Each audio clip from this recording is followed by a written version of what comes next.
Y sin embargo, Carlos también es crítico de su generación. Sí, claro, Si tú mucho. te fijas, las últimas páginas de su autobiografía, él dice que no se encuentra con su generación, dice que es una generación que está ávida de poder y que lo que quieren es irse perfilando hacia los puestos de toma de decisiones, ¿no? Sí, y quizás es ahí también una toma de distancia respecto a la generación de los contemporáneos, que trabajaron mucho en la burocracia, que fueron parte de ella. Digo, Torres Bodet a los 18 años era secretario personal Del rector de la universidad.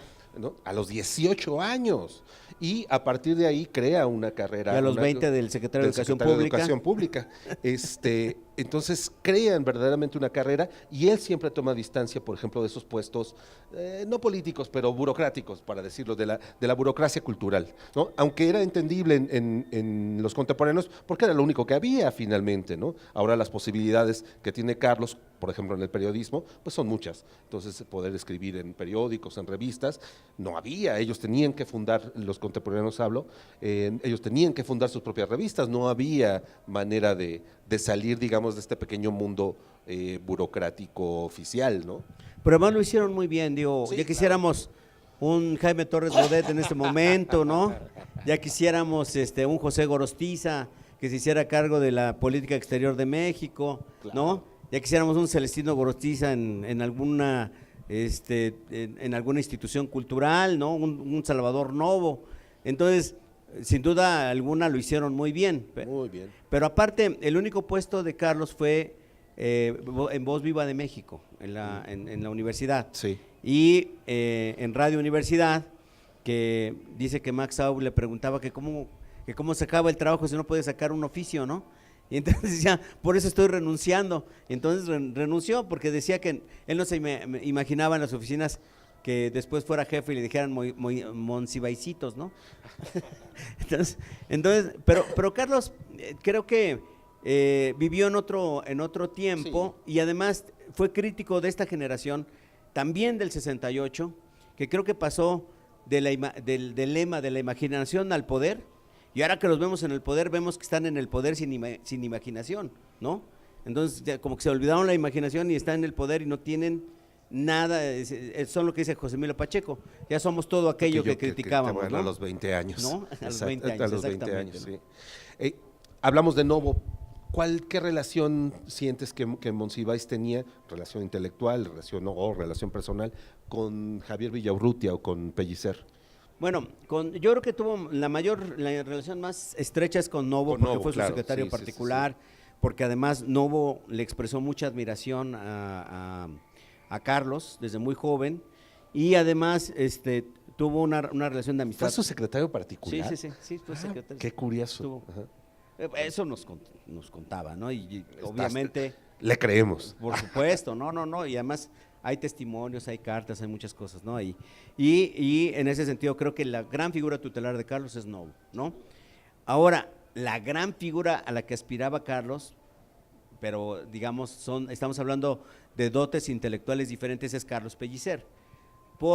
Y lo dice Carlos, dice, yo le envidiaba ese don poético, ¿no? Le envidiaba esa naturalidad con la cual Pellicer, pues escribía y leía su poesía, ¿no? Uh-huh. Si te fijas, la personalidad de Pellicer es lo contrario de la de Carlos, ¿no? Sí. Pellicer llenaba los escenarios con su voz, con su poesía, y era absolutamente extrovertido. Carlos era más introvertido, llenaba los escenarios, pero como un personaje introvertido, uh-huh. Y no tenía ni esa voz, ni tenía esa capacidad de creación poética que tuvo Pellicer, por lo tanto, la admiraba mucho. Siempre en las conversaciones que teníamos, de repente interrumpía la conversación y te recitaba algún poema de Pellicer, de memoria, ¿no? Claro. De Pellicer, de Reyes, de Novo, uh-huh. De Pellicer muchísimo, le gustaba mucho Pellicer. Entonces, generalmente te decía el poema exacto, ¿no? Sí. Entonces, era delicioso porque estabas platicando con él y ahí mostraba su admiración por Pellicer. La exposición de sexualidad, de que se abra esa puerta, es en realidad digamos una paráfrasis de un verso de Pellicer, ¿no? que se cierre esa puerta para que estés solo conmigo, alguna cosa así, decía. Entonces, le gustaba mucho Pellicer. Que esos son los otros grandes ensayos que hizo Carlos. Los ensayos que hace sobre Pellicer son extraordinarios. Sí. La presentación que hace de la iconografía, donde habla de esa peculiaridad que tiene Pellicer, de ser moderno, de ser original, de ser, digamos, parte de la nueva poética, pero a su vez nunca haber roto de las tradiciones. Uh-huh. La tradición es fundamental en Pellicer. Sí, claro. Pellicer nunca deja de ser católico, nunca deja de ser ferviente admirador de Amado Nervo, de Rubén Darío, obviamente de Ramón López Velarde, nunca. Y además… Y de las tradiciones prehispánicas, porque el museo que Sí. tiene es una belleza. Y además, él jamás tiene un poema sobre el dolor, sobre las contradicciones existenciales. Eso se lo dejaba Villaurrutia seguramente. Exactamente, no es lo contrario. Y de hecho, lo que le molestaba a Pellicer era la manera como le tipificaban los contemporáneos, ¿no? La presentación que le hizo Cuesta en la antología no le gustaba nada. No le gustaba nada. No, le parecía que era como una especie de ironía, ¿no? Hay una separata que me hizo favor de regalar Carlos Pellicer López. Sí. De un ensayo inédito de Pellicer, una carta en respuesta al texto de presentación de Cuesta, ¿no? Y lo hace pedazos, ¿no? Claro. Estamos en un museo que tiene la colección de Carlos Monsiváis. Supongo, quiero creer, que también esa mirada que tenían los contemporáneos hacia las artes plásticas, que fueron quizás los primeros que reivindicaron, lo hablábamos hace un momento, a gente como Tamayo, los primeros que vieron que la pintura tenía otras rutas y no nada más la del muralismo mexicano, sino que había una pintura moderna. Quizás también de ahí crees que tome Carlos Monsiváis este gusto por la pintura, este gusto por las artes plásticas. Desde luego era un hombre muy educado, desde luego había vivido en Londres, pero ¿crees que todavía tenga esa preferencia por los contemporáneos? Yo creo que Carlos es otro contemporáneo, ¿eh? Ah, eso es muy bonito. Sí, ya. En el sentido de que… Si esta fuera una entrevista escrita ya me hubieras dado la nota. si ya tienes esa pasión por el cine, por la música, por la comedia musical, por el teatro menos en Carlos, pero conocía bastante de teatro, por la poesía, por el ensayo, por la crítica, por las artes plásticas, por la cultura popular, son los contemporáneos, ¿no? Claro. Los contemporáneos son los que inauguran ese gran horizonte intelectual y nos muestran las diferentes facetas de la enorme riqueza cultural mexicana, que estaba muy limitada en los ámbitos intelectuales, muy castiza en muchos casos, ¿no? Teníamos digamos una clase intelectual que veía demasiado España y que dependía demasiado por España, no por la España que después vino a influir y a transformar en gran medida la poesía y la literatura mexicana, sí, con Cernuda, con Alberti, con todos ellos, sino la España conservadora, de Valera, de todas estas obritas que eran las que circulaban en todos estos teatros de aquí del centro, sí, y que en realidad pues tenían el tufo moralista, ¿no? Claro. Entonces, esa clase intelectual se sentía muy apenada de la cultura popular mexicana, se sentía muy apenada de los indios mexicanos, se sentía muy apenada de todas esas especificidades de la cultura nacional que identifican a México en todo el mundo. Y todavía tenemos una clase intelectual que está pensando en cómo le aceptan más en Europa, cómo entra a perfilarse. Tenemos un escritor que se dedicó a comprar series españolas para que le dieran premios en España, ¿no? Entonces, esas cosas creo que los contemporáneos son esa gran generación que nos muestran esa apertura y esa gran riqueza que es México. Y como tú dices, desde las civilizaciones que preceden a los españoles, hasta lo que es el México actual, ¿no? ¿Sientes que él tuvo que ver en una suerte como de rescate? Porque todos los escritores pasan por después de muertos, pasan por una suerte de purgatorio, es lo que le está pasando, lo que le está pasando a Paz, por ejemplo.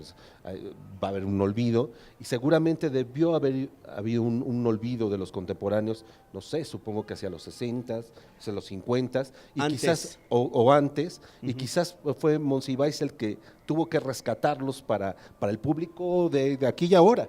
Él lo dice que en el 58, cuando está con Andino, y que conoce el suplemento de Benítez, él dice, el Ateneo y los contemporáneos vuelven a ser actuales. ¿Qué sucede?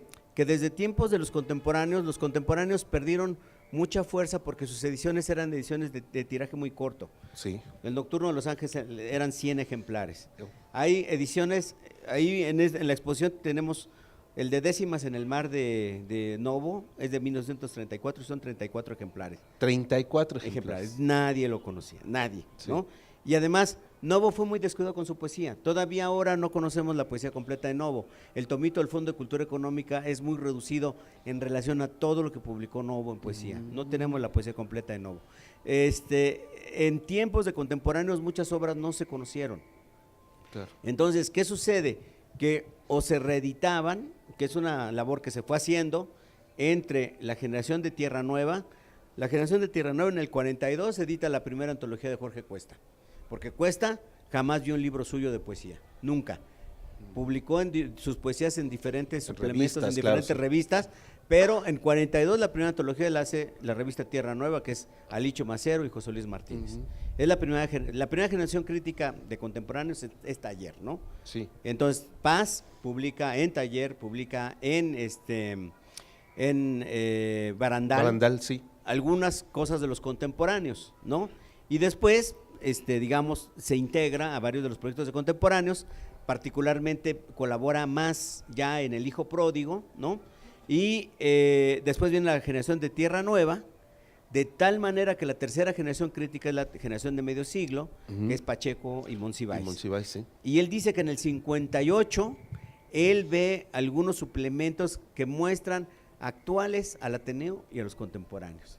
Es decir, ya era una noticia en el 58 hacer actuales a los contemporáneos, precisamente porque habían estado ausentes varios años. Claro. ¿No? Y todavía estaban vivos muchos Claro, de ellos. pues estaba vivo Gorostiza, estaba vivo Celestino, claro. Novo, Torres Bodet, Sí. ellos dos mueren en el 74. Sí, pero se convierte como una especie de cofradía, como en Una leyenda. En una generación secreta. Algún día le pude hacer una entrevista a Juan García Ponce y decía, yo quise escribir teatro porque mi maestro era Novo. Después nunca volví a escribir teatro, escribí una obra, se ganó un premio, la montó Novo, pero después nunca me volvió a interesar, pero era porque mi maestro era Novo, era una suerte como de homenaje.